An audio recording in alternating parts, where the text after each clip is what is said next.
দিন দিন কেমন যেন হয়ে যাচ্ছে। আগের মতো আর কিছুতেই আগ্রহ পাই না। যেগুলো একসময় ভালো লাগতো এখন সেগুলো আর তেমন লাগে না। অনেক কিছু বলতে ইচ্ছা করে, কিন্তু কাকে বলবো সেটাই বুঝি না।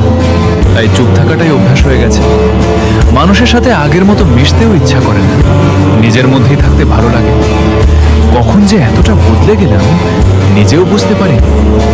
সবকিছু ঠিক আছে, তবুও ভেতরে ভেতরে কেমন একটা শূন্যতা কাজ করে। হয়তো এটা একটা ফেজ, হয়তো সময়ের সাথে ঠিক হয়ে যাবে।